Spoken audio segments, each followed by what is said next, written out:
Сәлем достар, бүгінгі жасайтынымыз пельмен сорпа, түшпәра. Ал түшпәраға ең алдымен қазанымызға су құйып, ішіне свежий ет салып қоямыз. Ет салып, сиырымыздың етін саламыз, свежий. Енді қайнау керек. Ол қайнағанша қамырымызды дайындаймыз. Ең алдымен ұнымызды алып, қамырымызға бір зуала жетеді. Сол бір зуалға лайықтап жасаймын. Ұнымызды дайындап алып, оған бір жұмыртқаны араластырып, және де суымызға бір қасық тұз салып, оны араластырып, ұнды илейміз.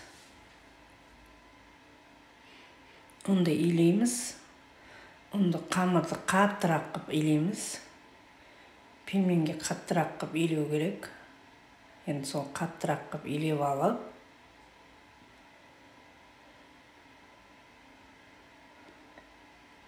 басын біріктіріп, және илеп, жан-жағын жинастырып, тазалап, қамырымызды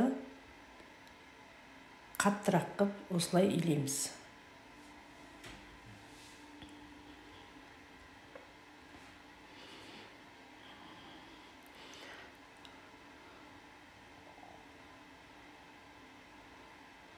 Осылай илеп алып, қамырымызды бір жарты сағатқа күленкеге орап қоямыз.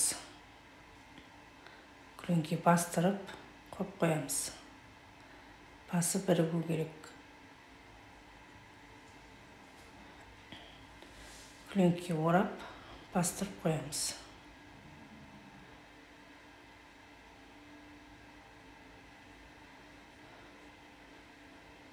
Осылай тұру керек. Енді ішіне салатын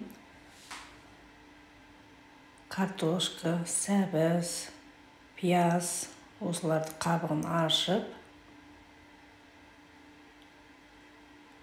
тазалап аламыз.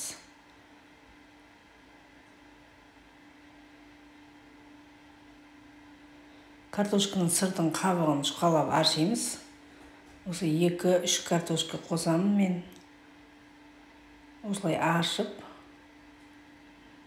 тазалап. Және парышқа тағы да бір пияз аршимыз. Парышына қосуға. Парышқа пияз қосамын, дәмді болып шығу үшін. Осылай пиязымызды аршып алып, тазалап. Енді сорпамыздың бетіндегі көбікті осылай сүзіп аламыз. Енді сорпамыз жайлап қайнай береді. Бір 2 сағат қайнау керек етіміз пісу үшін. Оған дейін картошкамызды тазалап, аршып алып, оны жуып алдық.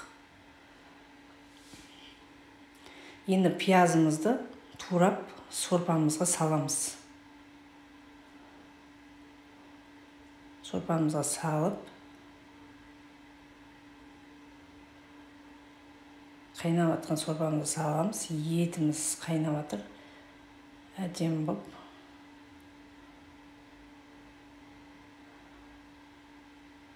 Осылай қайнай береді. 2 сағаттай қайнайды. Енді сәбізімізді осылай турап саламыз. Картошкамызды да тураймыз. Осылай турап аламыз картошканы да.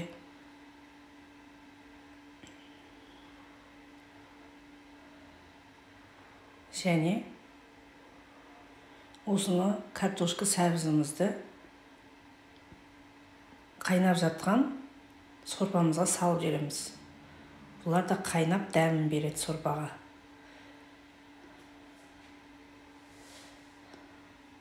Енді парышымызды кеше шегіп дайындап қойғам свежий еттен. Енді парышты алып, енді оған пиязымызды майдалап тураймыз. Осылай турап парышымызға қосамыз, араластырамыз. Әдемі дәм береді. Пиязын көптеу қосам мен. 2 пияздай қосам, 2 жуа қосам. Осылай турап, майдалап фаршымызға қосамыз.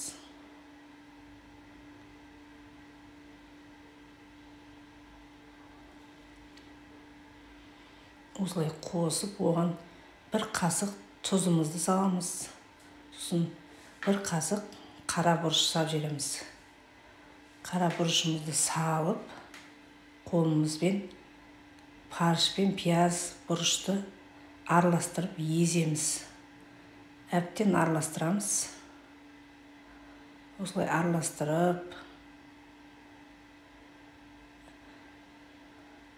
дайындаймыз фаршымызды. Енді жаңа бастырып қойған қамырымызды алып, енді жаямыз.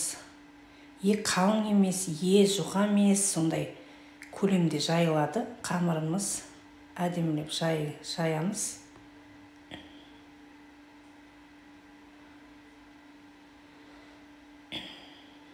Әдемілеп жайып аламыз. Ортасын баспаймыз қамырдың, екі шетін ғана басып, дөңгелетіп жайып аламыз.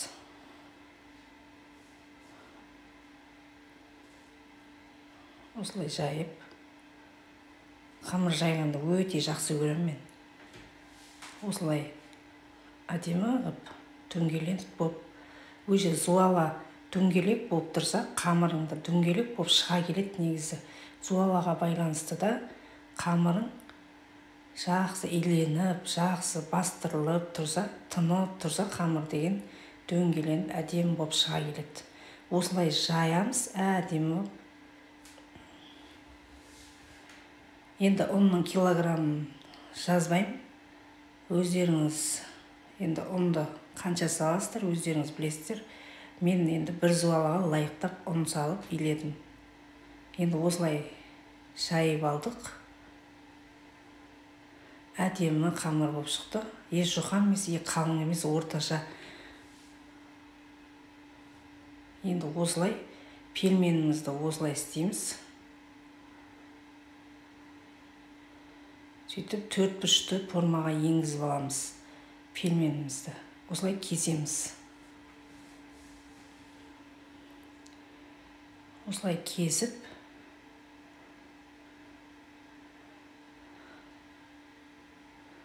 бұны да кесіп жаямыз осылай. Сосын үстінен тағы кесеміз. 4-1-ті болу үшін пельменнің түшпәраның формасын шығарып аламыз сосын. Осылай жайып, достар, менің рецебіммен жасап, түшпәра жасап жеңіздер. Өте керемет түшпәра болады. Қамыры деген бөлінбей, бүтін болып шығады түшпәралар. Осылай кесіп 4-1 аламыз. Енді осыны фаршымызды әкеліп, пельменімізді бүгеміз.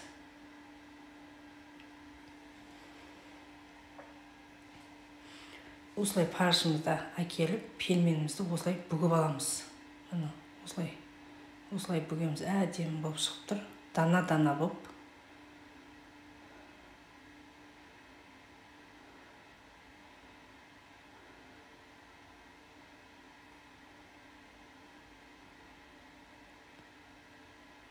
Осылай бүгеміз, қыздар. Қарап, бүгуді үйреніп алыңыздар.